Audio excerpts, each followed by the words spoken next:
The Santa Claus has long been a staple in the Christmas movie genre, and for very good reason. The premise is funny, the acting is top notch, the special effects have stood the test of time, and the characters are relatable. However, once you start to peel back the layers on this film, what was once a fun little romp becomes one man's harrowing journey through the dark realities of what Christmas really means.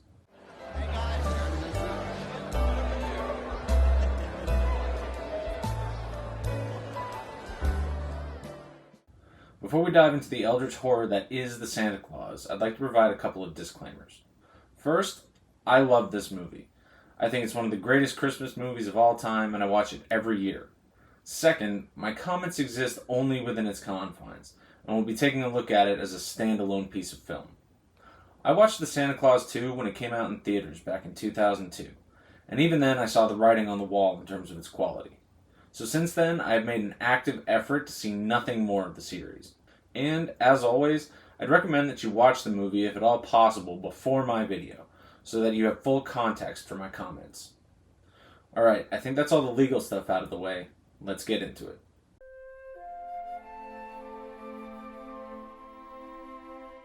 The Santa Claus tells the story of Scott Calvin, as he goes from an executive at a toy conglomerate to literally Santa Claus. The movie charts the course of the changes he would have to undergo, as well as the effects such a transformation would have on his family, specifically his young son, Charlie. The movie is filled with jokes and laughs, more often than not at Scott's expense, because the concept itself is outwardly funny. However, once we start to peel back the veneer of humor, we find the abject horror of the reality of the situation in which Scott finds himself. The most obvious, and perhaps the most basic aspect of what Scott is going through are the changes to his physical appearance. In the beginning of the movie, we can see that he clearly takes pride in the way he looks, keeping himself well-groomed, wearing well-tailored suits, and driving a nice car. But as the horrific changes overtake him, against his will he begins to put on massive amounts of weight, his hair turns snow white, and his beard grows long and bushy within seconds. All as he is forced to become something that he never wanted to be. These changes are typified by the scene in the doctor's office, where Scott says he's put on 45 pounds in a week. You could eat nothing but raw butter and still not gain that amount of weight in that time frame. Additionally, his taste in clothing radically changes, replacing his expensive suits that he spent thousands of dollars on with basic shirts and cardigans of red, white, and green. Now, the obvious argument is that it's the magic of Christmas that triggers this drastic change to Scott's appearance. But I have another theory. Ladies and gentlemen, I present to you the Catalyst. On its face, this is simply an elf giving the new Santa a drink to help calm his nerves in the face of the overwhelming news he's been given. But what if? What if the contents of this mug are a chemical cocktail designed to initiate the fundamental physical and psychological changes that would be required to turn Scott Calvin into Santa Claus? It is entirely plausible that the elves have developed a way to rewrite a subject's DNA, to turn that subject into Santa Claus. Note how it takes an entire year for Scott to make the full transformation, rather than an instant change through the use of magic. This could be due to the slow process of a full genetic rewrite that makes Scott an exact copy of the original Santa Claus. His appearance, his thoughts, his ideas. And given the nature of these elves, which we'll be exploring a little later on, it's not outside the realm of possibility that they drugged him in order to initiate the change. Setting aside the physical aspects of becoming Santa Claus, we find that Scott is trapped in a special kind of hell.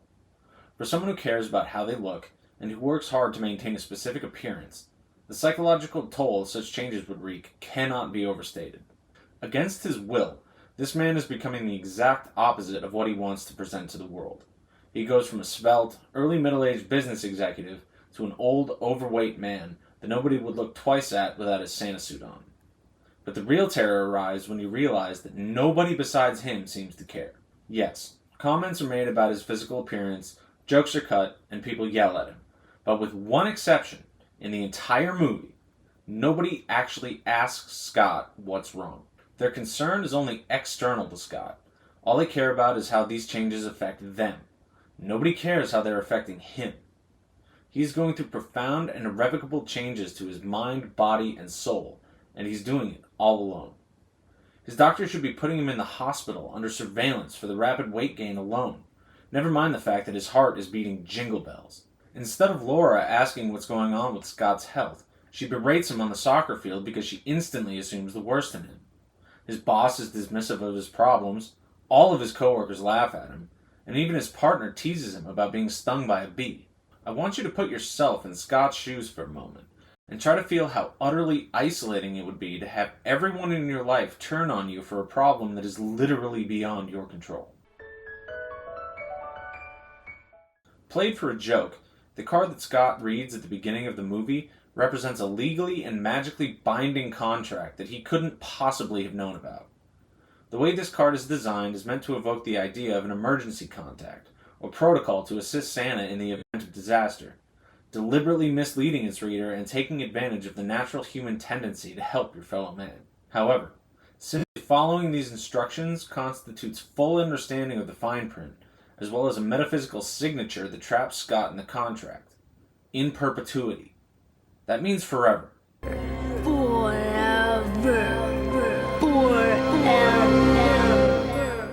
And while such a contract may not be enforceable in any court made by humans, we're dealing with magic here. And you know what they say, ignorance of the law is no excuse. So to summarize, Scott has been tricked into, and is trapped by, a contract whose full scope he didn't know about, or understand, and he's stuck with it from now until the end of time, barring some heretofore unknown variable that hasn't been explained to him. Sounds fun, right? Santa Claus is immortal. You know it, I know it, the world knows it. This is an undisputed fact in the lore of the jolly old elf. What people can't seem to agree on is precisely how he makes his deliveries. How in one night he gives presents to every good boy and girl on the planet that believes in him. The Santa Claus posits a theory that is arguably the most terrifying method of delivery that one could possibly have. This movie argues that there is a time dilation effect that exists while Santa is on his route. To fully explain this and what it literally means, we're going to have to do some math here, so bear with me. To keep things simple, we're going to suppose that there are 10 million households, worldwide, each with at least one child who believes in Santa Claus. The real number is far larger, but again, we're keeping things simple. Santa has to visit each of these households. Supposing he takes an average of 6 minutes from the time he lands on the roof to the time he gets back in the sleigh after the delivery, that's 60 million minutes. Divide that by the 60 minutes in an hour. Divide that by the 24 hours in a day, and divide that by the 365 days in a year. That's 114 years, just in deliveries. That's with no travel time and a constant rate of delivery. Using our lowball, Scott Calvin will be spending 114 years inside Christmas Eve night to deliver toys. Every year. The vast majority of his immortal life will be spent in the sleigh, all alone as he makes his rounds. The other 364 days will pass in the blink of an eye, and before he knows it, he's forced to don the suit once more and make his rounds again. This is a living hell for Santa Claus. A living hell that all the cookies in the world could never make up for. This is the true cost of his immortality. Finally, I'd like to mention the true villains of this macabre movie, and it isn't the cops that arrest Scott, and justifiably so, for kidnapping and breaking and entering. It's the elves. The cute, little, glitter-cheeked elves with the chips on their shoulders that look like they wouldn't hurt a fly. As many of you probably know, the elves appear here and there throughout the entire movie. For the moment, let's excuse their gross violation of Scott's privacy, as well as the KGB-esque nature with which they blend in with human society. What I want to talk about is this moment. At first glance, this appears to be nothing more than an elf looking in on what the children of the world are wanting for Christmas. It's only when you realize that this elf turned to watch Scott as he drove by that the full horror of the Santa Claus settles down on you. Scott Calvin was selected. He was surveilled. His entire life was deconstructed around his ears in order to force him into a no-win scenario. Everything that happened, every change he underwent, served to isolate him from the rest of the world at large, cutting off his ties to humanity one at a time, until all that was left was his connection to his son.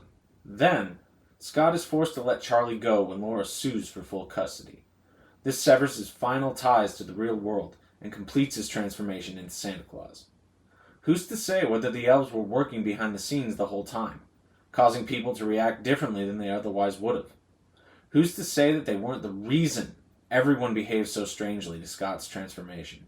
Then, when all is said and done, Scott is presented with a final choice. Either he can accept the living hell that comes with being Santa Claus, or he can reject it and live in a world where nobody wants him, his life has no meaning, and he's literally destroyed Christmas for every single child that believes in him. You wouldn't want to be responsible for killing the spirit of Christmas, now would you? Santa? What would you do? And this is to say nothing of the fact that Scott was fundamentally altered on a genetic and psychological level to accept this new life in the manner of Seth Brundle in The Fly.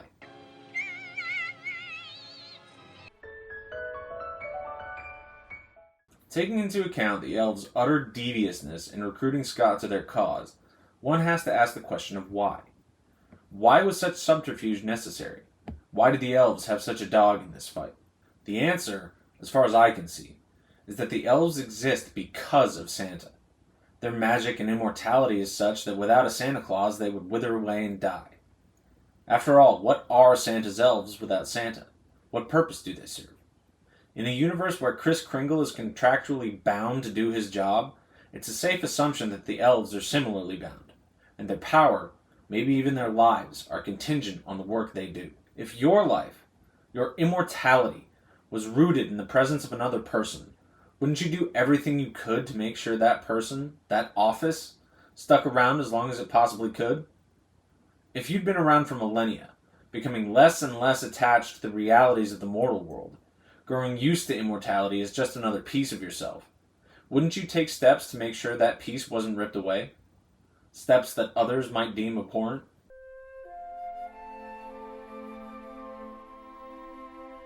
As I stated at the beginning of this video, The Santa Claus is one of my favorite Christmas movies. I watch it every year, and I'll continue to do so while engaging with it for what it is.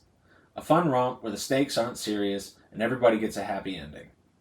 I'll continue to have my problems with the back third of the movie, which feels like a completely different writer took the reins, and I'll continue to have my problems with Elf SWAT, who irrationally irritate me, and I am positive exist only because it was studio interference to sell toys. But these are nitpicks in the face of a broadly amazing movie that has a little something in it for everyone. The Santa Claus is not a movie you should think critically about, and quite frankly that's a good thing. It's a movie to be enjoyed with your family. There's no subtext and there's no message to be shoved down your throat. Well, beyond that of loving your family despite their imperfections. But I feel like that should be something everyone should get behind these days. Anyway, that's all I've got for you this time. So if you could do me a favor and hit the like and subscribe buttons, I'd really appreciate it. Every little bit really helps me out. Also, go ahead and check out the other videos on my channel, or hit up my website to see my blog and maybe buy one of my books on Amazon. Thanks very much for watching, happy holidays, and I'll see you on the next one.